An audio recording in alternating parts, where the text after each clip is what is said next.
বন্ধুর হাতেই বন্ধু খুন, প্রকাশ্যে চলল গুলি, তাও আবার পয়েন্ট ব্ল্যাঙ্ক রেঞ্জে।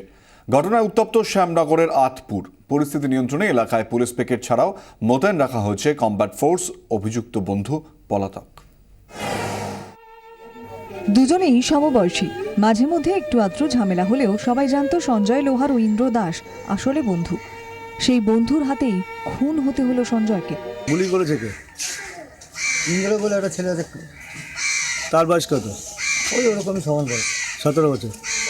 যা হয়েছে তা এখনো বিশ্বাস করে উঠতে পারছেন না শ্যামনগরের আতপুরের 55 তলার বাসিন্দারা। বুধবার রাতে বাড়ি ফেরার সময় সঞ্জয় ও ইন্দ্রর মধ্যে ঝামেলা হয় বলে দাবি প্রত্যক্ষদর্শীদের। হঠাৎই পয়েন্ট ব্ল্যাঙ্ক রেঞ্জে সঞ্জয়কে বুকে গুলি করে ইন্দ্র। ঘটনাস্থলে লুটিয়ে পড়ে রক্তাক্ত সঞ্জয়। এর আগে আমার মেজো ছেলেকে একবার মেরেছে আর বলেছিল যে চাকু দিয়ে কাটবো। ওই কাজের পয়সা নিয়ে ঝামেলা করে।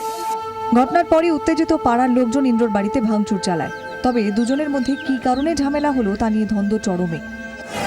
সঞ্জয়ের দাদার সঙ্গে পাওনা টাকা নিয়ে ঝামেলা ছিল ইন্দ্রর, তার জেরে কি সঞ্জয়কে খুন হতে হলো?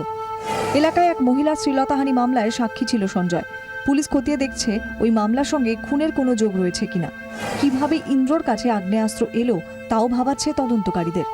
অভিযুক্ত সোমনাথ ওরফে ইন্দ্র দাসের বিরুদ্ধে এলাকায় দাদাগিরির অভিযোগ রয়েছে। পুলিশের খাতাতেও নাম রয়েছে তার।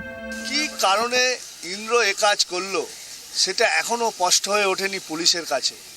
তবে পুলিশ তদন্ত শুরু করেছে। এলাকার বাসিন্দাদের দাবি যে ইন্দ্রর কঠোর শাস্তি হোক। জগদ্দল থেকে বরুণ সেনগুপ্ত এবং শিবপ্রসাদ পালের সঙ্গে অনন্ত চট্টোপাধ্যায়, 24 ঘন্টা।